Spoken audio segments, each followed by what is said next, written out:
coucha dans une mangeoire parce qu'il n'y avait pas de place pour eux dans l'hôtel.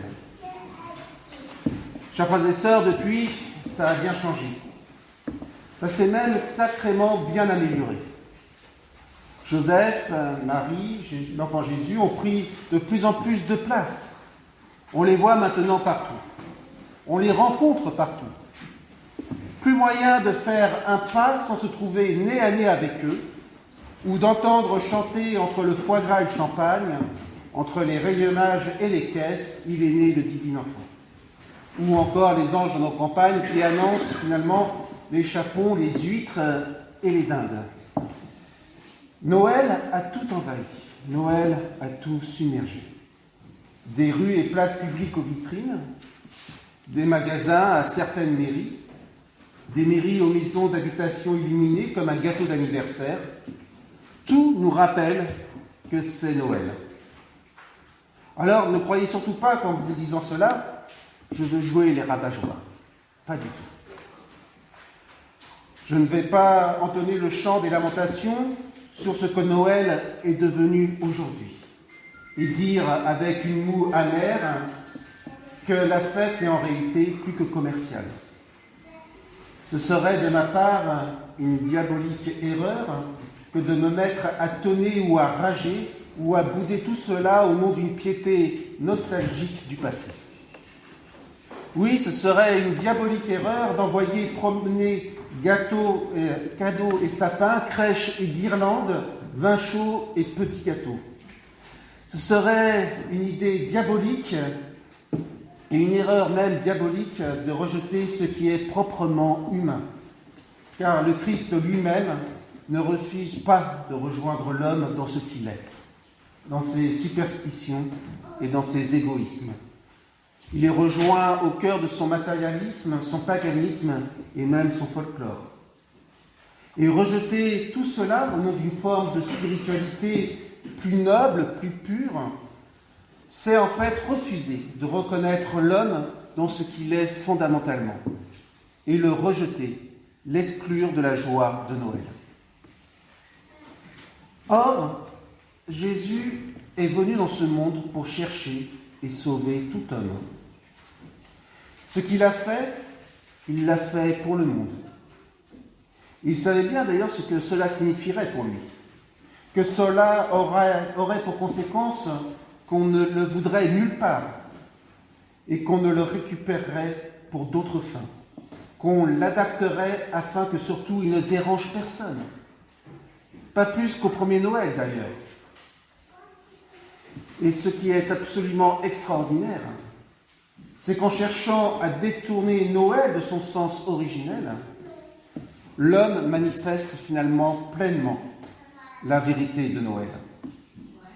À savoir justement qu'il n'y a pas plus de place pour Jésus aujourd'hui qu'au premier jour, mais qu'il accepte d'être celui pour qui il n'y a plus de place, qu'il accepte d'aimer l'homme tel qu'il est, avec ses refus, ses réticences, ses résistances, l'homme qui ne lui laisse pas de place, l'homme qui ne veut pas de lui, ni de son amour, l'homme qui met Dieu à l'écurie avant de le mettre en croix. Oui, c'est bien cela l'homme. Celui qui n'a pas de place, plus de place pour Dieu, le vrai.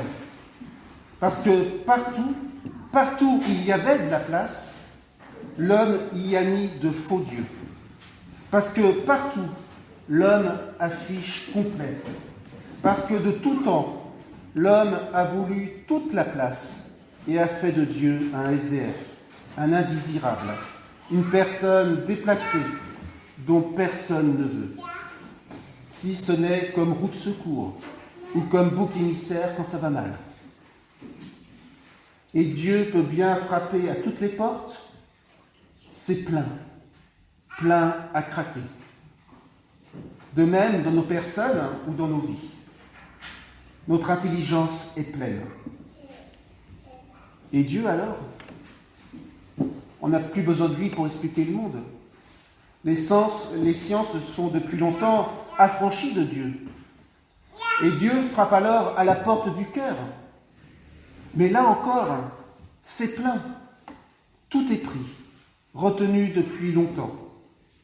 Il y a l'argent, le métier, les soucis, les plaisirs, quelques bonnes idoles. Il y a la famille, les amis, puis il y a moi, surtout moi. Et tout cela a tout pris, a tout envahi. C'est complet, encore. Alors Dieu, où le mettre? Qu'en faire? Et puis il pourrait se révéler bien gênant, alors allez, dehors.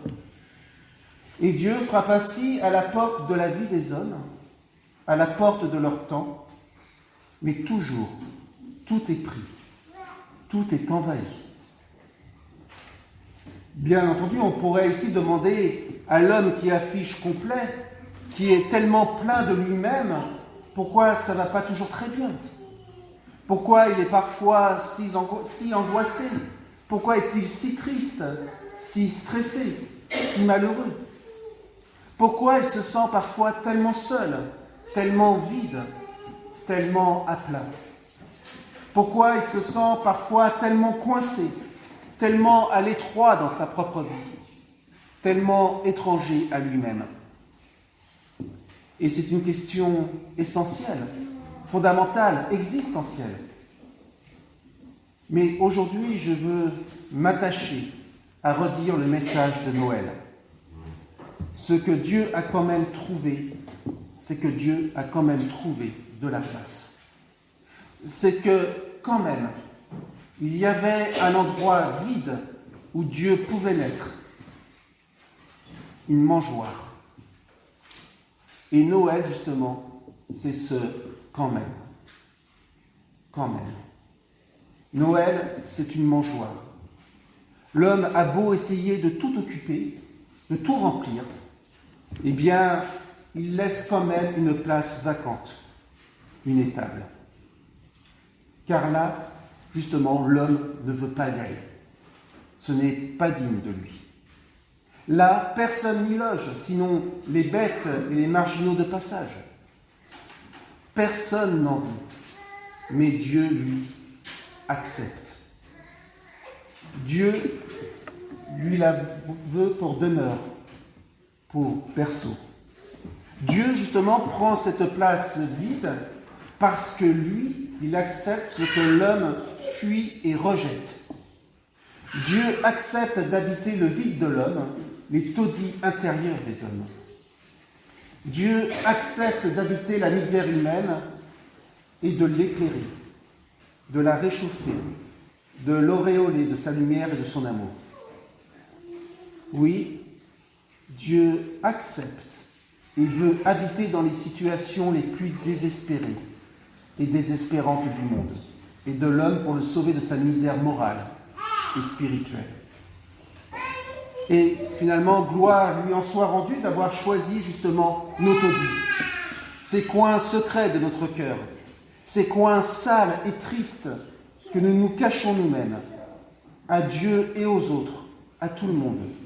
Ces coins d'où surgissent tous nos orgueils, toute notre misère, toutes nos hontes, nos désespoirs, toutes nos fautes. Oui, gloire lui soit rendue d'avoir choisi notre étable intérieure, d'où surgissent toutes nos peurs et tous nos désirs, toutes nos avarices et toutes nos haines. Gloire lui soit rendue d'avoir choisi nos poubelles intérieures, ce que nous voulons jeter et laisser, ce que nous détestons en nous, mais qui adhère à notre peau comme notre ombre. Oui, gloire à lui d'être né là, d'être né en plein milieu de cela.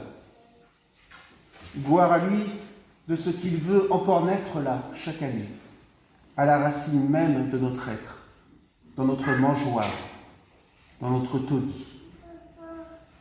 Et gloire à lui de ce qu'il prenne place dans les tréfonds de nous-mêmes. Et là, de transformer à leur racine même, justement, nos orgueils, nos peurs, nos angoisses, nos haines, nos avarices en charité. De transformer nos étables, nos taudis et nos poubelles intérieures, nos hontes, en écrins de son amour.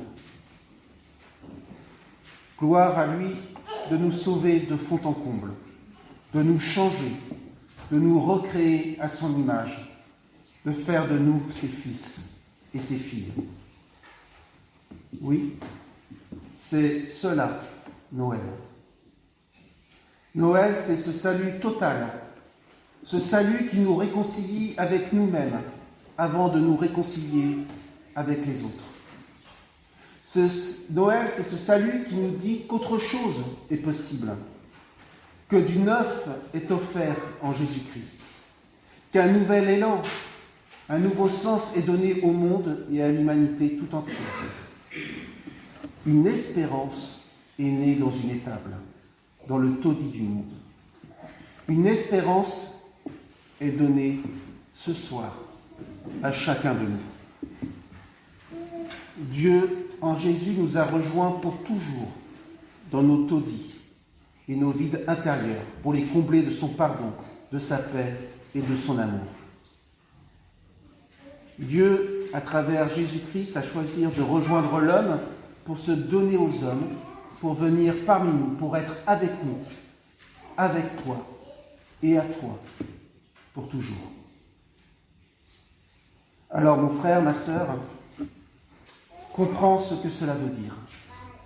Tu comprends que si tu estimes que tu ne vaux pas plus cher qu'une étable, que ta vie n'est peut-être pas plus reluisante qu'une écurie, que ta vie est devenue un misérable taudis intérieur qui te donne envie de fuir, eh bien, en ce jour, ce Noël, Dieu veut naître en toi, dans ta misère. Dieu veut naître pour toi, dans ta vie, et t'ouvrir à l'espérance et à la vie en plénitude avec lui. C'est cela, Noël. Dieu au cœur de nos vies. Dieu qui nous invite à sortir de nos étables et de nos taudis comme Joseph et Marie. Sortir de nos étables et de nos taudis. Mais pas seuls.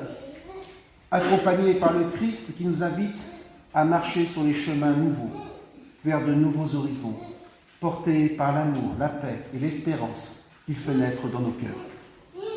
C'est cela, Noël. Un commencement, une nouvelle création, une nouvelle naissance au cœur de nos nuits et de nos désespoirs. Noël, c'est une invitation à faire naître à notre tour et autour de nous des signes de la présence de Dieu dans notre vie et dans notre monde.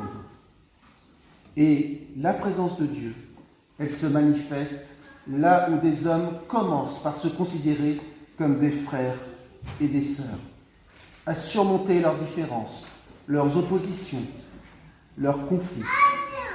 Là où simplement ils commencent par se faire ouvriers de paix et de réconciliation.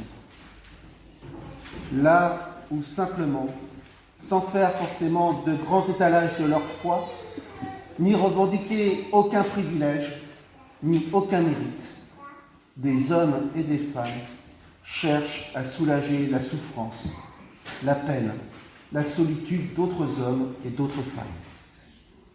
Là où une personne est accueillie sans distinction.